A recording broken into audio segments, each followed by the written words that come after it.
नमस्कार। देखिए, आज के इस वीडियो में हम लोग इकोनॉमिक्स का एक महत्वपूर्ण टॉपिक है जिसका नाम है कृषि क्रांति। इसके बारे में हम लोग आज के इस वीडियो में पढ़ने वाले हैं, उसको समझने वाले हैं।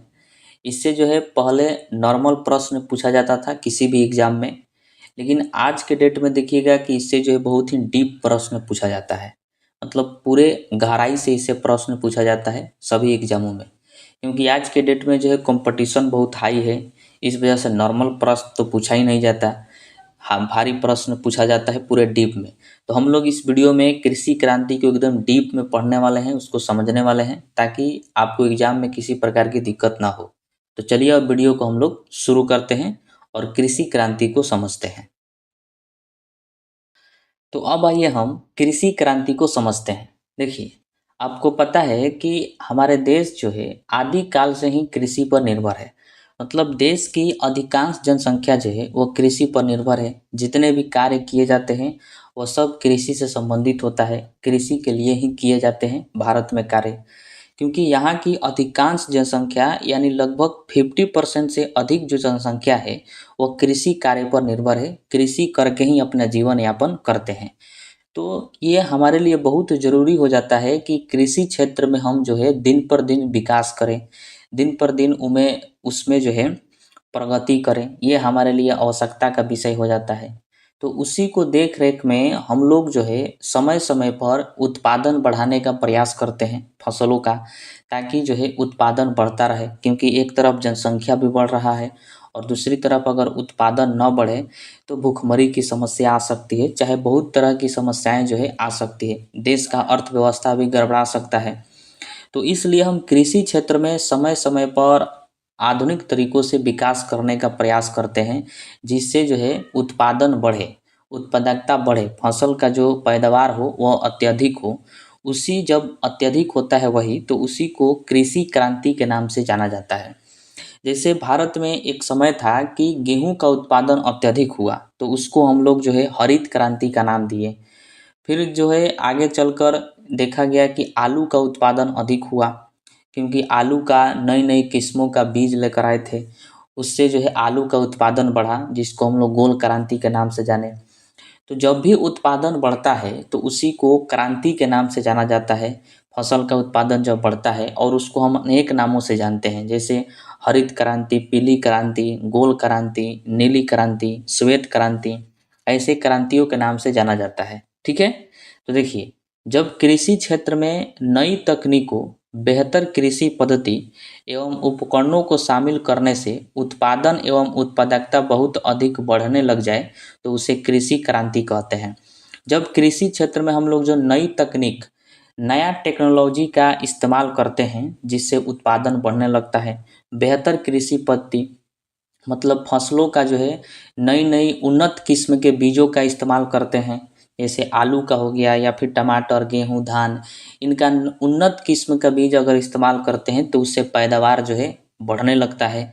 उसी को जो है कृषि क्रांति के नाम से जाना जाता है। और इनको जो है कृषि क्रांति को विभिन्न नामों से जाना जाता है, जैसे हरित क्रांति, श्वेत क्रांति हो गया, पीली क्रांति, गोल क्रांति, नीली क्रांति, इन सभी नामों से इनको जाना जाता है। अब आइए हम इनको जो है एक एक करके पढ़ते हैं, इनसे एग्जाम में कैसे प्रश्न पूछा जाता है उसी को हम लोग समझेंगे। तो अब आइए हम हरित क्रांति को समझते हैं, यानी ग्रीन रिवॉल्यूशन को। देखिए, सबसे पहले हम इसको ओवरऑल में समझ लेते हैं ताकि आपको अच्छे से समझ में आ जाए, फिर हम लोग इसको समझेंगे। देखिए, हरित क्रांति जो है वह गेहूं के उत्पादन से संबंधित है। सबसे पहला प्रश्न यही पूछा जाता है कि हरित क्रांति किससे संबंधित है, तो गेहूं के उत्पादन से संबंधित है। हमारे देश में जो है 1967-68 से पहले गेहूं का उत्पादन नहीं होता था, यानी बहुत कम होता था। मैक्सिको एक देश है, मैक्सिको में जो है वहाँ के वैज्ञानिक अधिक उपज देने वाले गेहूं की नई नई प्रजातियां विकसित किए थे मैक्सिको में। वहाँ से उन बीजों को लाया गया भारत में, और भारतीय वैज्ञानिक जो है अधिक उपज देने वाली नई नई प्रजातियां और विकसित की उन बीजों को मिलाकर। उससे क्या हुआ कि देश में गेहूं का उत्पादन जो है अत्यधिक बढ़ गया। आप सोच सकते हैं कि 1967-68 से पहले भारत में जो है प्रति वर्ष 120 लाख टन गेहूं का उत्पादन होता था। लेकिन जो मैक्सिको से बीज लाया गया और उसको जब बोया गया भारत में, तो उससे जो है प्रति वर्ष 170 लाख टन गेहूं का उत्पादन होने लगा, यानी 50 लाख टन गेहूं का उत्पादन बढ़ गया प्रति वर्ष। तो गेहूं का अत्यधिक उत्पादन बढ़ने के कारण उसको क्रांति कहा गया और उसका नाम रखा गया हरित क्रांति। उसी को हम लोग हरित क्रांति के नाम से जानते हैं। इसलिए कहा जाता है कि हरित क्रांति किससे संबंधित है, तो गेहूं के अत्यधिक उत्पादन से संबंधित है। ठीक है, और यही हरित क्रांति का देन है कि आज हम लोग जो है गेहूं पर आत्मनिर्भर है। हमें गेहूं जो है किसी दूसरे देश से मंगाने की आवश्यकता नहीं पड़ती है। जहाँ तक है कि हम लोग गेहूं किसी दूसरे देश को देते हैं, उसको पैसे पर हम लोग किसी दूसरे देश में गेहूं क्या करते हैं, भेजते हैं। वही कारण है कि आज हम लोग आत्मनिर्भर हो गए हैं गेहूं पर। ठीक है, भारत में हरित क्रांति की शुरुआत जो है 1967-68 में हुई थी। वेरी वेरी इंपॉर्टेंट पॉइंट है, ये आपको ध्यान रखना है। मैक्सिको द्वारा गेहूं की अधिक उत्पादकता किस्में विकसित की गई थी, जिसे भारत में लाया गया और वैज्ञानिकों द्वारा शोध कर नई नई गेहूं की प्रजातियां विकसित की गई, जिससे गेहूं का उत्पादन अत्यधिक बढ़ गया। उसे ही हरित क्रांति के नाम दिया गया। देखिए, मैक्सिको से लाया गया था उसको, और भारत में कृषि वैज्ञानिकों द्वारा उससे नई नई प्रजातियां विकसित किया गया ताकि उपज अधिक हो, और उपज अधिक भी हुआ। उसी को हरित क्रांति के नाम से जानते हैं। ठीक है, हरित क्रांति की संज्ञा अमेरिकी वैज्ञानिक डॉक्टर विलियम गार्ड ने दी थी। वेरी वेरी इंपॉर्टेंट है, यदि पूछा जाए कि हरित क्रांति की संज्ञा किसने दिया था, तो अमेरिकी वैज्ञानिक थे, कृषि वैज्ञानिक थे, डॉक्टर विलियम गार्ड, उन्होंने दिया था। हरित क्रांति का जनक डॉक्टर नॉर्मन बोरलॉग को माना जाता है। देखिए, अगर पूछा जाए कि पूरे विश्व में हरित क्रांति का जनक कौन है, तो डॉक्टर नॉर्मन बोरलॉग है, और यह जो है मैक्सिको के थे। इन्होंने ही मैक्सिको में गेहूं की नई प्रजातियां विकसित किया था, जिसको भारत में लाया गया था। इसलिए पूरे विश्व में पूछा जाए कि हरित क्रांति का जनक कौन है, तो डॉक्टर नॉर्मन बोरलॉग। ठीक है, भारत में हरित क्रांति का जनक डॉक्टर एम.एस. स्वामीनाथन को माना जाता है। जब मैक्सिको से बीज लाया गया तो उसमें नई नई शोध करके अधिक उपज देने वाली प्रजातियां विकसित किया गया था। किनके द्वारा किया गया था, तो स्वामीनाथन के द्वारा किया गया था। इसलिए भारत में हरित क्रांति का जनक कौन हो जाते हैं, तो डॉक्टर एम.एस. स्वामीनाथन हो जाते हैं। हरित क्रांति का प्रभाव मुख्यतः गेहूं और कुछ सीमा तक धान की फसल पर दिखाई पड़ता है। मतलब सबसे अधिक उत्पादन जो है गेहूं का हुआ था, और कुछ हद तक धान का भी हुआ था। हरित क्रांति का प्रभाव संपूर्ण भारत पर नहीं हुआ था, बल्कि कुछ क्षेत्रों पर, जैसे कि पंजाब, हरियाणा, पश्चिमी उत्तर प्रदेश, इन्हीं सभी क्षेत्रों में जो है हरित क्रांति का प्रभाव देखने को मिला। और आज भी इन क्षेत्रों में गेहूं का उत्पादन अत्यधिक होता है, क्योंकि यहाँ पर जो है गेहूं के लिए वातावरण अनुकूल होता है, मौसम यहाँ पर समय समय पर ठीक रहता है गेहूं के हिसाब से, इसलिए उत्पादन यहाँ पर अत्यधिक होता है।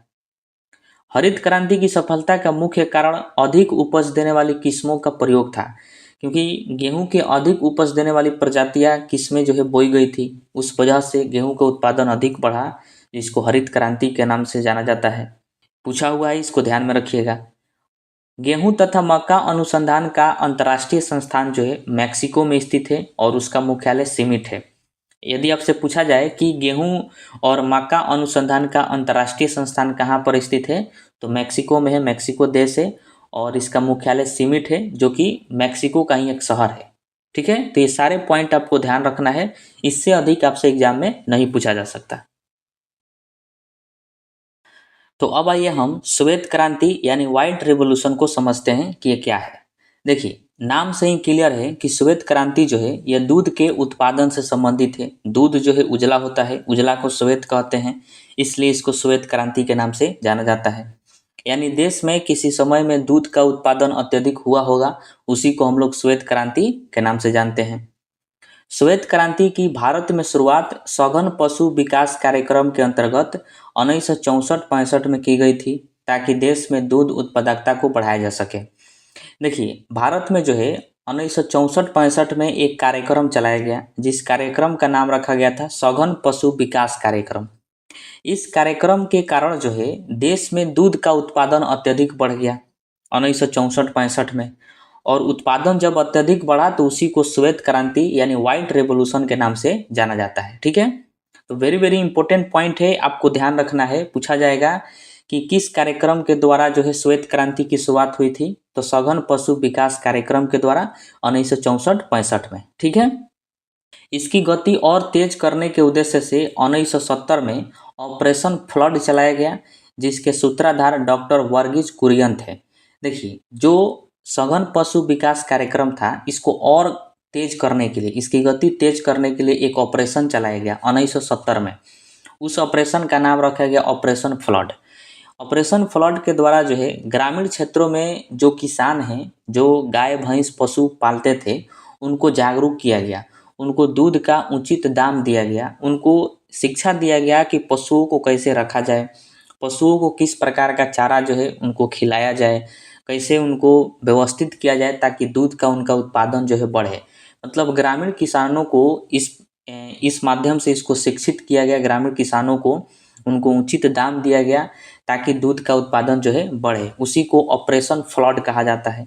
क्वेश्चन पूछा जाता है कि ऑपरेशन फ्लड जो है वह किस क्रांति से संबंधित है, तो श्वेत क्रांति से संबंधित है। ठीक है, और इसके सूत्रधार कौन थे, तो डॉक्टर वर्गीज कुरियन थे। इसको ध्यान रखिएगा। ठीक है, ऑपरेशन फ्लड जो है ये एक बाइक नहीं हुआ, इसको 3 चरणों में चलाया गया था देश के अंदर। पहला चरण जो है 1970 से 1978 तक चला था, यानी 8 वर्षों तक। दूसरा चरण 1978 से 1985 तक चला, और तीसरा चरण जो है 1985 से 1995 तक चला। मैं आपको इसलिए बता रहा हूँ ताकि ये पूछा गया प्रश्न है कि ऑपरेशन फ्लड कितने चरणों में चला, और चरण का जो है टाइम आपको ध्यान में रखना है। ठीक है, इसके फलस्वरूप भारत जो है आज विश्व का सर्वाधिक दूध उत्पादक देश है। इसी श्वेत क्रांति का ही देन है कि हम लोग जो है दूध उत्पादन में आत्मनिर्भर हो गए हैं। यानी पूरे विश्व में अगर कहीं पर भी सबसे अधिक दूध उत्पादन होता होगा तो अपना देश भारत है। भारत में ही सबसे अधिक दूध का उत्पादन किया जाता है। तो ये ध्यान रखिएगा, डायरेक्टली पूछ लिया जाएगा। भारत जो है पूरे विश्व का 24% दूध का उत्पादन अकेला करता है, पूरे विश्व में। ठीक है, पूरे विश्व में दूध उत्पादक में दूसरा स्थान अमेरिका का है, और पहला स्थान किसका है, तो भारत का है दूध उत्पादन करने में, और दूसरा है अमेरिका का। एक इम्पोर्टेंट जीके आपको याद रखना है कि national dairy research institute Karnal की स्थापना जो है कब हुई थी, तो 1955 में की गई थी। ध्यान रखिएगा। और कहाँ है ये, हरियाणा में है। ठीक है, तो पूछा जाएगा कि नेशनल डेयरी रिसर्च इंस्टीट्यूट की स्थापना कब की गई थी, तो 1955 में की गई थी, और ये कहाँ पर है, करनाल यानी हरियाणा में है। ठीक है, तो इतना सारा पॉइंट आपको ध्यान में रखना है। अब आइए हम समझते हैं पीली क्रांति यानी येलो रिवॉल्यूशन क्या है। देखिए, खाद्य तेलों तथा तिलहन फसलों के उत्पादन को बढ़ावा देने के लिए 1986-87 में शुरू की गई एक पहल थी। भारत में जो है 1986-87 में एक पहल शुरू किया गया ताकि जो तेल हैं, तेल का उत्पादन को बढ़ाया जा सके, क्योंकि जनसंख्या के हिसाब से उत्पादन भी बढ़ना आवश्यक है। पता नहीं, ऐसा नहीं हो सकता कि जनसंख्या बढ़ रहा है और तेल का उत्पादन दिन पर दिन घटता चला जाए, तो फिर पूरी जनसंख्या को तेल जो है नहीं मिल सकता है। इसलिए 1986-87 में एक पहल शुरू किया गया तिलहन को, खाद्य तेलों के उत्पादन को बढ़ाने के लिए, और उत्पादन भी बढ़ा। उसी को पीली क्रांति यानी येलो रिवॉल्यूशन के नाम से जाना जाता है। तिलहन उत्पादन में आत्मनिर्भर बनने के लिए 1986 में तिलहन प्रौद्योगिकी मिशन प्रारंभ किया गया था। वेरी वेरी इंपॉर्टेंट है, ध्यान रखिएगा कि तेल के उत्पादन को बढ़ाने के लिए कौन सा मिशन चालू किया गया था, तो तिलहन प्रौद्योगिकी मिशन 1986 में प्रारंभ किया गया था। ठीक है, उसके बाद है गोल क्रांति यानी राउंड रिवॉल्यूशन। ये क्या है, देखिए, गोल क्रांति जो है ये आलू के उत्पादन से संबंधित है, क्योंकि आलू क्या होता है, गोल होता है, इसलिए आलू का उत्पादन बढ़ा। उसी को हम लोग गोल क्रांति के नाम से जानते हैं। अब देखिए, भारत में आलू आखिर आया कहाँ से, तो 16वीं शताब्दी में आलू जो है उस पुर्तगाल से लाया गया था। और पुर्तगाल के जो लोग थे वो आलू को गर्मी के दिनों में बोते थे, जबकि आपको पता है कि भारत में आलू जो है वो ठंडी के दिनों में बोया जाता है, लेकिन पुर्तगाल में गर्मी के दिनों में बोया जाता था। फिर उस आलू को जब भारत में लाया गया तो उसको जेनेटिकली चेंज किया गया, क्योंकि उसको बोया जाता था पुर्तगाल में गर्मी के दिनों में और भारत में बोना था ठंडी के दिनों में। इसलिए एक संस्था थी, केंद्रीय आलू अनुसंधान संस्थान, जो कि शिमला में है। इसने जो है उस आलू को जेनेटिकली चेंज कर दिया और उसको ठंडी के दिन में बोने के योग्य बना दिया, और उसको ठंडी के दिन में बोया गया और उत्पादन भी उसका अत्यधिक बढ़ा। और उत्पादन अत्यधिक बढ़ा, उसी को हम लोग गोल क्रांति के नाम से जानते हैं, यानी राउंड रिवोल्यूशन के नाम से जानते हैं। अब आप कहिएगा कि गर्मी के दिन में क्यों नहीं बोया गया, तो यहाँ के मौसम के अनुसार गर्मी के दिन में हो सकता है कि जून के महीना में, जून जुलाई के महीना में पानी अत्यधिक हो जाए, तो आलू जो है सड़ सकता है जमीन के अंदर, जो कि पुर्तगाल में नहीं होता होगा। और भारत में जून महीना में यानी गर्मी के दिनों में बारिश होती है, तो आलू जमीन के अंदर सड़ जाएगा। इसलिए हम लोग सोचे कि इसको ठंडी के दिन में बोया जाए, क्योंकि जमीन के अंदर इसको बोना है और उसके बाद भी इसके मिट्टी से ढकना है, तो इसलिए उसको जेनेटिकली चेंज किया गया, क्योंकि ठंडी के दिन में उतना पानी नहीं होता है। तो केंद्रीय आलू अनुसंधान संस्थान जो है उसको जेनेटिकली मॉडिफाई किया, ताकि उसको ठंडी के दिन में बोया जा सके, और फिर जाके उसको बोया गया, उत्पादन अत्यधिक बढ़ा, उसी को हम लोग गोल क्रांति या फिर आलू क्रांति के नाम से उसको जानते हैं। ठीक है। भारत में आलू जो है 16वीं सदी में पुर्तगाल से लाया गया, जहां यह ग्रीष्मकालीन फसल के रूप में उगाया जाता था, मतलब गर्मी के दिनों में, किंतु भारत में यह सर्दियों में उगाया जाता है। यह बदलाव जो है केंद्रीय आलू अनुसंधान संस्थान, जो कि शिमला में है, के प्रयासों के फलस्वरूप संभव हुआ, और इसकी स्थापना जो है 1949 में की गई थी। वेरी वेरी इंपॉर्टेंट है, ध्यान रखिएगा। ये केंद्रीय आलू अनुसंधान संस्थान की स्थापना कब हुआ था, तो 1949 में हुआ था। ठीक है। इस संस्था ने देश में आलू के नए नए किस्में विकसित किए, जिससे देश में आलू का उत्पादन बढ़ा, उसी को गोल क्रांति या फिर आलू क्रांति के नाम से जाना जाता है। आलू के उत्पादन में गति प्रदान करने के लिए 1971 में अखिल भारतीय समन्वित आलू सुधार परियोजना की शुरुआत की गई थी। आलू के उत्पादन को और तेज करने के लिए, ताकि और अधिक उत्पादन हो, उसको बढ़ाने के लिए 1971 में अखिल भारतीय समन्वित आलू सुधार परियोजना की शुरुआत किया गया था। इंपॉर्टेंट है, ध्यान रखिएगा। विश्व में सर्वाधिक आलू का उत्पादन चीन में होता है और दूसरा स्थान भारत का है। पूछा जाए कि पूरे विश्व में सबसे अधिक आलू का उत्पादन कहाँ पर होता है, तो चीन देश में होता है, और दूसरे स्थान पर कौन है, तो अपना देश भारत है। देश में सर्वाधिक आलू उत्पादक शीर्ष 3 राज्य क्रमशः उत्तर प्रदेश, पश्चिम बंगाल और बिहार। पूरे देश में इन्हीं तीनों राज्यों में जो है सबसे अधिक आलू का उत्पादन होता है, क्योंकि इन राज्यों में ठंडी के दिनों में बारिश नहीं होती है, मतलब मूसलाधार बारिश नहीं होती, झीसी पोई होती है थोड़ा बहुत, इसलिए आलू जो है सही से यहाँ पर उपजाया जा सकता है। अब ये हम समझते हैं नीली क्रांति यानी ब्लू रिवोल्यूशन क्या है। देखिए, नीली क्रांति जो है ये मछली के उत्पादन से संबंधित है, यानी मछली का उत्पादन जब बढ़ा होगा तो उसी को हम लोग नीली क्रांति के नाम से जानते हैं। देश में मत्स्य उत्पादन यानी मछली में वृद्धि के लिए चलाई गई विशेष योजना नीली क्रांति कहलाती है। अब ये इम्पोर्टेंट पॉइंट कुछ समझते हैं जो कि डायरेक्टली एग्जाम में पूछा जाता है। जैसे कि संसार में सर्वाधिक मछली उत्पादक देश कौन सा है, तो चीन है। सबसे अधिक पूरे विश्व में चीन जो है मछली का उत्पादन करता है, और भारत जो है विश्व का दूसरा सबसे बड़ा मछली उत्पादक देश है।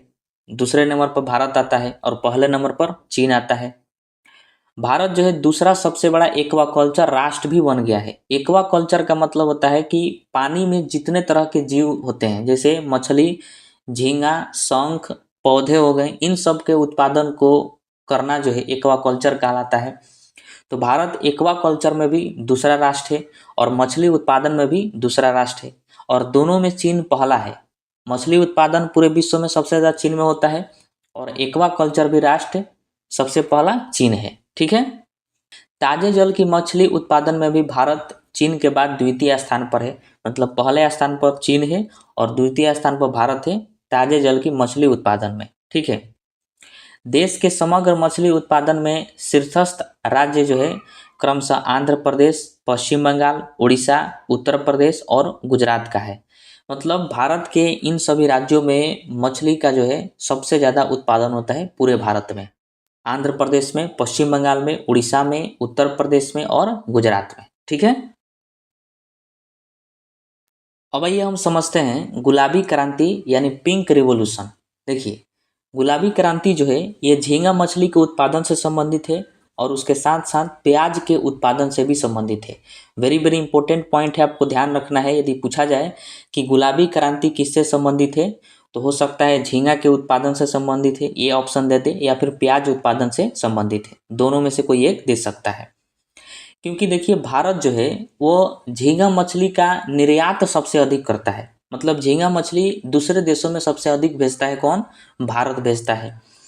इसलिए भारत में एक मुहिम चलाया गया, एक पहल चलाया गया ताकि झींगा मछली का उत्पादन अत्यधिक किया जा सके, क्योंकि अत्यधिक उत्पादन होगा तो हम लोग और निर्यात करेंगे और देशों में। इसलिए एक मुहिम चलाया गया, उसी को जो है गुलाबी क्रांति कहा जाता है और ये सक्सेस भी रहा। गुलाबी क्रांति के तहत जो है हम लोग और अधिक निर्यात करने लगे दूसरे देशों में झींगा मछली को। उसी को गुलाबी क्रांति यानी पिंक रिवॉल्यूशन के नाम से जाना जाता है। ठीक है।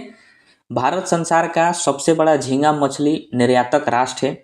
इस मछली के उत्पादन को बढ़ाने के लिए एक मिशन तैयार किया गया, जिससे झींगा मछली का उत्पादन बढ़ाया जा सके। इस मिशन के फलस्वरूप झींगा मछली के उत्पादन एवं निर्यात में वृद्धि हुई, जिसे गुलाबी क्रांति कहा गया। गुलाबी क्रांति का संबंध जो है प्याज उत्पादन से भी है, तो इसको ध्यान रखिएगा। अब आइए हम समझते हैं कृष्ण क्रांति यानी ब्लैक रिवॉल्यूशन क्या है। देखिए कृष्ण क्रांति जो है ये बायोडीजल के उत्पादन से संबंधित है, तो इसको ध्यान रखिएगा। बायोडीजल का मतलब क्या होता है कि जो सड़ी गली वनस्पतियाँ होती है उससे जब डीजल तैयार किया जाता है उसी को हम लोग बायोडीजल कहते हैं। जितने भी घास फूस होते हैं, जीव जंतु सड़े गले होते हैं, पेड़ पौधे, उनको जो है सड़ा गला कर डीजल बनाया जाता है, एथेनॉल मेथेनॉल बनाया जाता है, उसी को बायोडीजल के नाम से जाना जाता है। क्योंकि हमारे देश में जो है पेट्रोलियम खनिज तेल नहीं है, हम लोग किसी दूसरे देश से मंगाते हैं, किसी दूसरे देश से आयात करते हैं, यानी हम लोग किसी दूसरे देश पर निर्भर हैं पेट्रोलियम खनिज तेलों के लिए। तो सरकार सोची कि हम लोगों को आत्मनिर्भर इस पर बनना पड़ेगा। तो हम लोग आत्मनिर्भर कैसे बन सकते हैं? क्योंकि हमारे देश में तो पेट्रोलियम खनिज तेल का खदानें नहीं है, तो हम लोग इस पर आत्मनिर्भर नहीं बन सकते हैं। इसलिए हम लोग बायोडीजल का प्रयोग कर सकते हैं। बायोडीजल मतलब कि जो सड़ी गली वनस्पतियाँ हैं, जीव जंतु है, उनसे जब डीजल तैयार किया जाता है उसको बायोडीजल कहते हैं। तो इसके उत्पादन को बढ़ाने के लिए कृष्ण क्रांति यानी ब्लैक रिवॉल्यूशन की शुरुआत किया गया। ठीक है। इसमें कहा गया कि जो हम लोग पेट्रोल यूज कर रहे हैं उसमें हम 10% जो है इथेनॉल का इस्तेमाल करेंगे, जो कि इथेनॉल जो है वनस्पतियों से तैयार किया गया है, तो उसमें हम लोग 10% पहले इस्तेमाल करेंगे। इस तरह हम लोग धीरे धीरे जो है इस पर रिसर्च करते करते आगे बढ़ेंगे और एक समय आएगा कि हम लोग पूरी तरह से पेट्रोलियम को, खनिज तेलों को नकार देंगे, उसको छोड़ देंगे और बायोडीजल पर हम लोग निर्भर हो जाएंगे। तो इस तरह से हम लोग आत्मनिर्भर धीरे धीरे बनेंगे। इसके लिए ही कृष्ण क्रांति की शुरुआत किया गया था। ठीक है। देखिए पेट्रोलियम खनिज तेल की दिशा में आत्मनिर्भरता की ओर बढ़ने के लिए कृष्ण क्रांति की शुरुआत हुई थी। इसके लिए इथेनॉल का उत्पादन बढ़ाकर पेट्रोल में इथेनॉल का निर्माण 10% तक बढ़ाने तथा बायोडीजल का उत्पादन करने की सरकार की योजना थी। कहा गया था कि इथेनॉल का उत्पादन हम लोग बढ़ाएंगे और पेट्रोल में हम लोग 10% इथेनॉल का मिश्रण मिलाएंगे और धीरे धीरे उसी पर हम लोग विकास करेंगे। ठीक है। इसी परिप्रेक्ष्य में पेट्रोलियम मंत्रालय ने वर्ष 2004 को बायो ट्रेंड के रूप में मनाया था। बायो मतलब वही सड़ी गली वनस्पतियों से जो बनाया जाता है, और ट्रेंड का मतलब आप जानते ही हैं किसी चीज़ का ट्रेंड कराना। तो बायो को ट्रेंड कराया गया था पेट्रोलियम मंत्रालय के द्वारा 2004 में। ठीक है। अब आइए हम धूसर क्रांति यानी ग्रे रिवॉल्यूशन को समझते हैं। देखिए धूसर क्रांति जो है यह रासायनिक उर्वरकों के उत्पादन से संबंधित है, इसको ध्यान रखिएगा। रासायनिक उर्वरक क्या होता है? देखिए एक होता है खाद और एक होता है रासायनिक उर्वरक। खाद जो है ये मवेशियों के अपशिष्ट पदार्थों से तैयार किया जाता है, जैसे गाय भैंस के गोबर से, बकरियों के गोबर से, या फिर जो वनस्पतियाँ घास फूस होता है वो सड़ गल जाता है तो उसको मिलाकर जो है खाद तैयार किया जाता है, जिसको खेतों में छीटा जाता है, जिससे पैदावार जो है बढ़ता है। लेकिन खाद में एक खराबी है कि यह जो है तुरंत नहीं काम करता, इसमें सालों लग जाते हैं इसको काम करने में। इस साल छीटिएगा तो अगला साल जो है ये कार्य करेगा। लेकिन वही एक होता है रासायनिक उर्वरक, जिसको देहात में आमतौर पर खाद ही बोला जाता है, लेकिन उसको असली में रासायनिक उर्वरक कहते हैं। जैसे में यूरिया हो गया, पोटास हो गया, डाई हो गया, सल्फर हो गया, इन सबको रासायनिक उर्वरक कहा जाता है। इनको जब हम खेतों में फसलों में छींटते हैं तो ये तुरंत कार्य करते हैं। जैसे कि अपने शरीर पर देख लीजिए मानव में कि जब हम लोग होम्योपैथ की दवा खाते हैं तो वो धीरे धीरे कार्य करता है, लेकिन जब हम एंटीबायोटिक इंग्लिश दवाओं को इस्तेमाल करते हैं तो वह तुरंत कार्य करता है, तुरंत बुखार ठीक हो जाता है। उसी प्रकार फसलों में खाद होता है, वह धीरे धीरे कार्य करता है, लेकिन जो रासायनिक उर्वरक होते हैं तुरंत कार्य करते हैं। जैसे मान लीजिए कि आपको पता लगा कि आपका धान जो है, धान का फसल पीला पड़ गया है, तो आप तुरंत जाते हैं और यूरिया ले आकर छींट देते हैं। उससे एक ही दिन में क्या होता है कि हरिहर हो जाता है पूरा धान। तो रासायनिक उर्वरक तुरंत फायदा करता है, इस वजह से, इसके वजह से जो है पैदावार अधिक होता है। तो सरकार सोची कि पैदावार अधिक करने के लिए रासायनिक उर्वरकों का इस्तेमाल करना जरूरी है।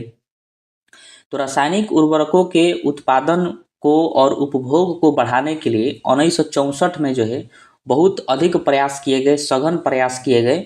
उसी को धूसर क्रांति के नाम से जाना जाता है। ठीक है, तो आपको ध्यान रखना है कि धूसर क्रांति जो है किससे संबंधित है, तो रासायनिक उर्वरकों के उत्पादन से और उपभोग से संबंधित है, जो कि 1964 में प्रारंभ किया गया था। ठीक है, रासायनिक उर्वरकों से फसल का उत्पादन अत्यधिक होता है, जबकि खाद जो छीटा जाता है मवेशियों के अपशिष्ट से, वह जल्दी नहीं सूनता है, साल 1.5 साल उसमें लग जाता है। ठीक है,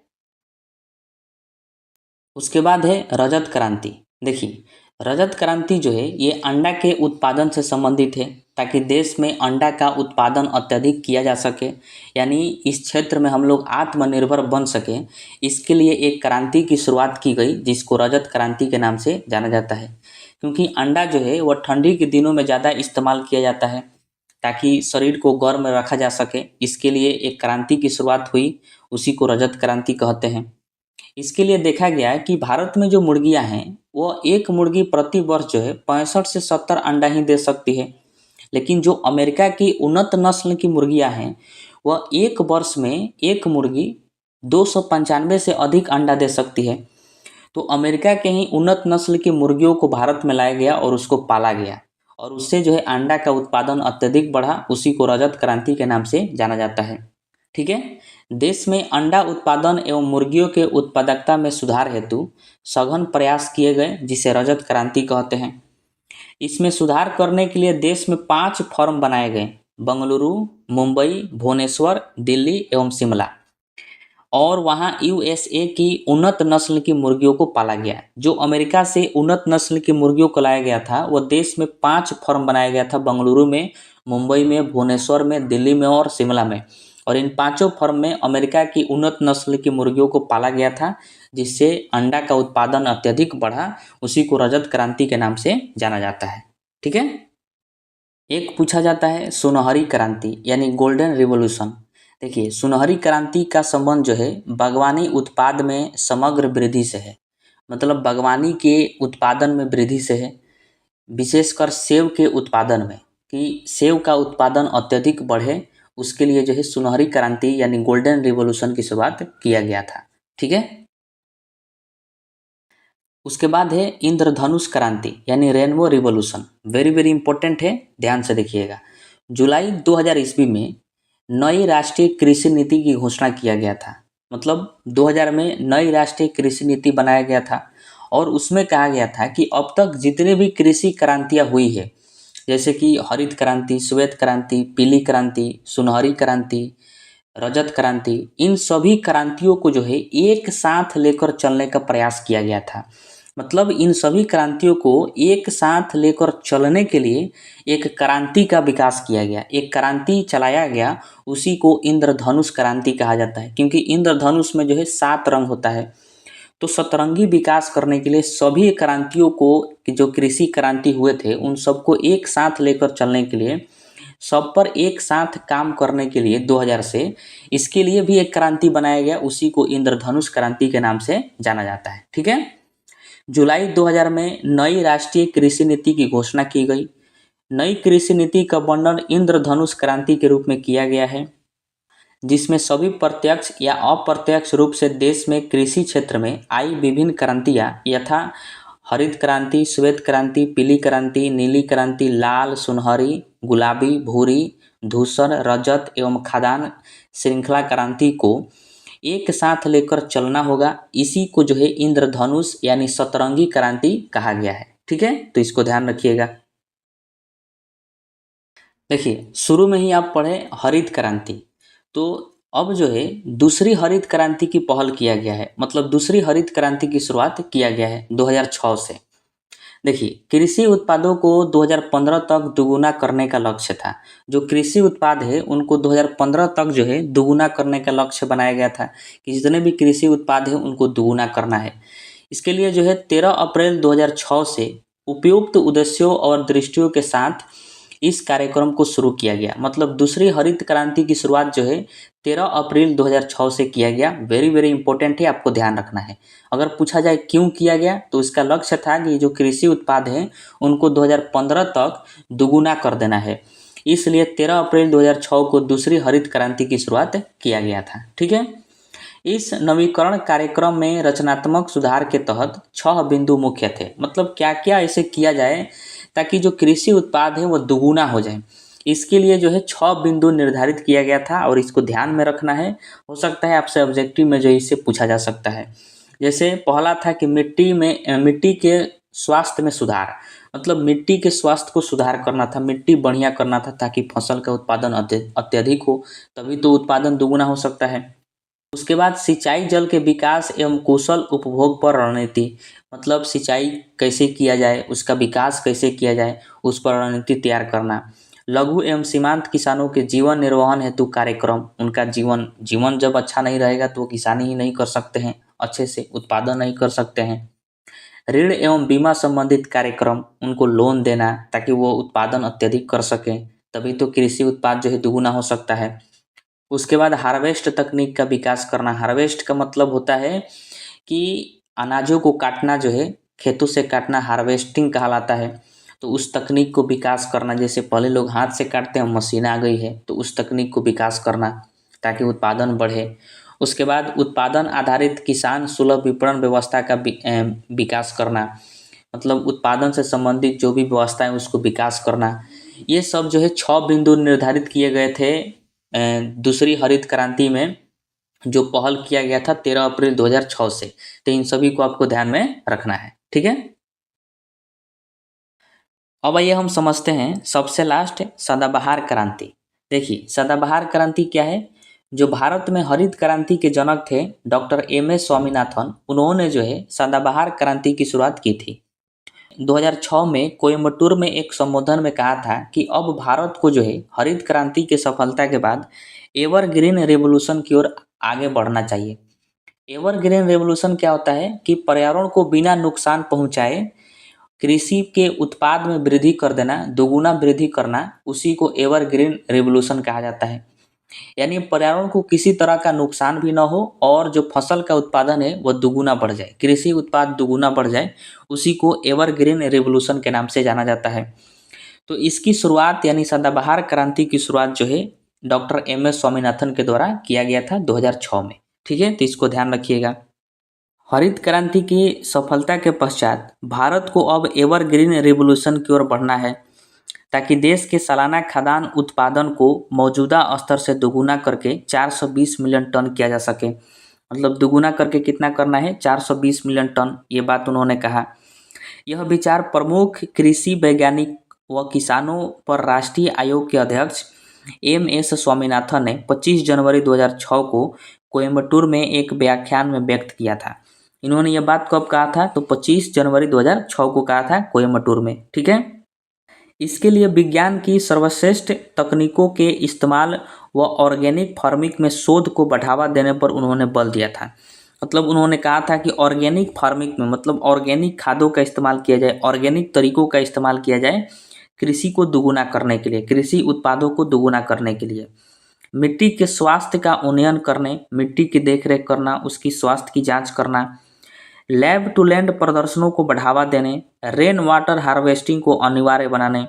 रेन वाटर हार्वेस्टिंग का मतलब क्या होता है कि जो वर्षा का पानी है उसका इस्तेमाल करना, नीचे जमीन का जो भूमिगत जल है उसका कम इस्तेमाल करना, तथा किसानों को उचित मूल्य पर साख उपलब्ध कराने की आवश्यकता भी आयोग के अध्यक्ष ने अपने संबोधन में बताई थी।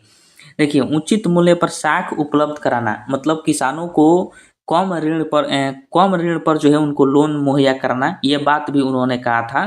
किसने, तो एम एस स्वामीनाथन ने कहा था। ठीक है। अब आइए हम सभी को जो है एक ही स्लाइड में समझ लेते हैं कि कौन क्रांति किससे संबंधित है, ताकि आपको जो है अच्छे से याद हो जाए और आप इसको हमेशा इसको पढ़ते रहें। देखिए, हरित क्रांति अब यह पढ़े कि गेहूं और चावल के उत्पादन के बढ़ावा देने से संबंधित है, यानी खाद्यान्न उत्पादन से संबंधित है, इसको ध्यान रखिएगा। श्वेत क्रांति दूध उत्पादन से संबंधित है। नीली क्रांति मत्स्य उत्पादन यानी मछली के उत्पादन से संबंधित है। भूरी क्रांति उर्वरक उत्पादन से संबंधित है। रजत क्रांति जो है ये अंडा के उत्पादन से संबंधित है। वही पीली क्रांति की बात करें तो तिलहन उत्पादन से संबंधित है। फिर कृष्ण क्रांति तो बायोडीजल उत्पादन से यानी बायोगैस के उत्पादन से संबंधित है। लाल क्रांति किससे संबंधित है, ध्यान रखिएगा, टमाटर से संबंधित है, टमाटर के उत्पादन से या फिर मांस के उत्पादन से संबंधित है लाल क्रांति। और दोनों जो है लाल होता है, टमाटर भी लाल होता है और मांस भी लाल होता है, तो इन्हीं के उत्पादनों से संबंधित है लाल क्रांति। ठीक है। एक होता है गुलाबी क्रांति, ये जो है झींगा मछली के एवं प्याज के उत्पादन से संबंधित है गुलाबी क्रांति जो आप पढ़े। बादामी क्रांति होता है जो कि मसाला के उत्पादन से संबंधित है, तो इसको ध्यान रखिएगा। सुनहरी क्रांति जो है ये फल के उत्पादन से संबंधित है। फिर आता है अमृत क्रांति जो कि नदी जोड़ो परियोजना से संबंधित है, मतलब बहुत सारी नदियों को आपस में जोड़ा गया नहरों के माध्यम से, तो उसको अमृत क्रांति के नाम से जाना गया। गोल क्रांति जो है आलू के उत्पादन से संबंधित है, आप पढ़ चुके हैं। स्वर क्रांति जो है वह बागवानी से संबंधित है, बागवानी की वृद्धि से संबंधित है, जैसे सेब का उत्पादन। सदाबहारी क्रांति जो है जैव तकनीक की सहायता से कृषि करना। जैव तकनीक का मतलब वही होगा जीव जंतुओं पेड़ पौधों के तकनीकी सहायता से कृषि करना सदाबहारी क्रांति कहलाता है।